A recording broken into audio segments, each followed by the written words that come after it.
Olá pessoal, bom dia.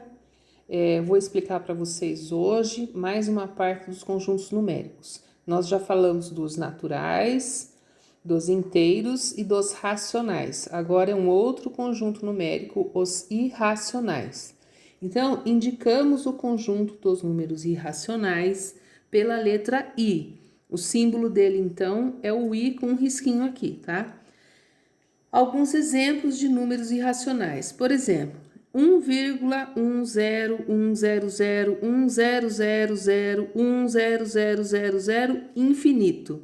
Então, uma das características dos números irracionais é que ele é infinito e não tem uma sequência aqui igual tinha na dízima periódica. Um outro número, 941,4734871 566715, infinito. Então, ele é um número que não tem fim e não tem ordem, igual à dízima periódica. A raiz quadrada de 3, que não é uma raiz exata, 1,732050807756, infinito. A raiz quadrada de 5, que é igual a 2,23606797749, infinito. E o π, que mais adiante nós vamos falar sobre ele. O π ele é igual a 3,14159265,3, infinito. Então, esses são exemplos de números irracionais, tá? Toda raiz que não é exata, ela é um número irracional. Agora, dois importantes números irracionais, que são a raiz quadrada de 2 e o π. A raiz quadrada de 2, olha, encontrar o número racional que elevado ao quadrado seja próximo de 2. A gente já sabe que não existe um número vezes ele mesmo que dê 2. Se eu fizer 1 ao quadrado, que é a mesma coisa que 1 vezes 1, vai dar 1. Se eu fizer 2 ao quadrado, que é a mesma coisa que 2 vezes 2, vai dar 4, vai passar. Então, eu quero encontrar o número 2, ó. Raiz quadrada de 2 está entre o número 1 e o número 2. Se eu fizer 1 vezes 1, vai dar 1. Se eu fizer 2 vezes 2, dá 4. Certo? Então, está entre o 1 e o 2. Encontrar o número racional com uma casa decimal que elevado ao quadrado seja próximo de 2. Aí agora nós vamos fazer isso só que com uma casa decimal. Uma casa depois da vírgula. 1,1 ao quadrado, 1,1 vezes 1,1, vai dar 1,21. É muito menor que 2, nós estamos procurando 2.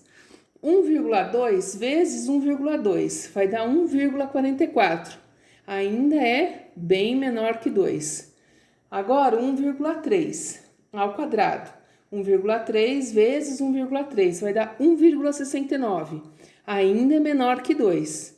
Agora, nós vamos fazer 1,4. 1,4 vezes 1,4, que vai ser igual a 1,96. Menor que 2 ainda. Agora, 1,5. 1,5 vezes 1,5, 2,25. O que aconteceu?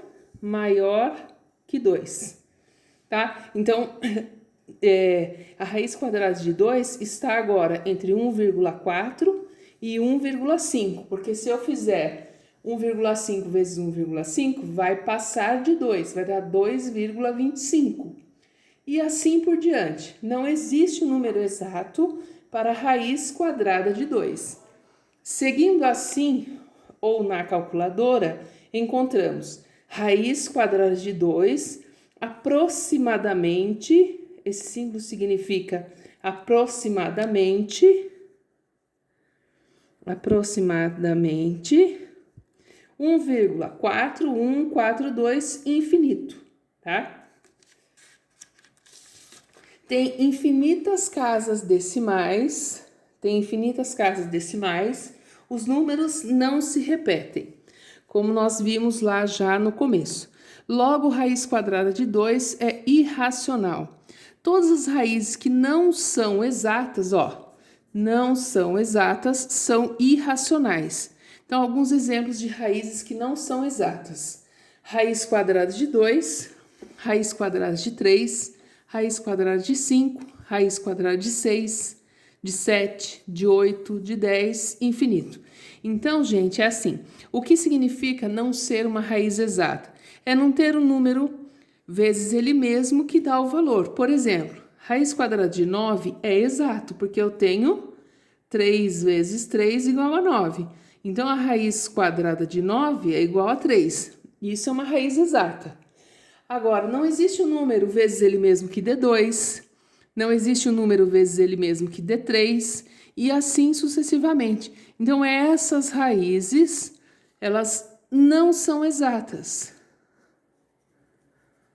Portanto, elas são irracionais, tá? E agora o número π. O número π a gente usa muito em geometria. Então, olha, a razão entre o comprimento e o diâmetro de uma circunferência. Comprimento dividido pelo diâmetro. O que é comprimento? É a parte em vermelho que está aqui. É quanto mede aqui. O que é diâmetro? De um ponto ao outro da circunferência. Então, o comprimento é a parte vermelha. O diâmetro vai de um ponto ao outro na circunferência. Então, se eu dividir o comprimento de qualquer circunferência que seja pelo seu diâmetro, vai dar o π, que é 3,141592653 infinito. Nós usamos aproximadamente nos cálculos 3,14. Então, o π também é um número irracional. Então, vamos relembrar o que nós já estudamos. Então, primeiro eram os números naturais, né? Os números usados para contar. 0, 1, 2, 3, 4, infinito. Depois, nós aprendemos sobre os números inteiros, representados pela letra Z, que aí ficou o positivo e o negativo. Depois, os racionais, representados pela letra Q. Quem são os racionais? São os números positivos, são os números negativos, são os números decimais, são as dízimas periódicas. Nós estudamos tudo isso na outra aula. Né? São aqueles números que dá para colocar em uma fração. Agora, os irracionais, eles são um conjunto à parte. Eles vão ficar aqui do lado, porque esses números aqui não fazem parte dele. Ele é um conjunto de números especiais, tá? Por isso que ele vai ficar aqui à parte. Então, eu tenho os naturais, que estão dentro dos inteiros, os inteiros que estão dentro dos racionais. E para aqui, os irracionais são números especiais e diferentes. São esses números que eu acabei de falar para vocês. O π, ó, irracional, eu posso colocar aqui para ele, para o irracional, o π e as raízes não exatas, por exemplo, tá?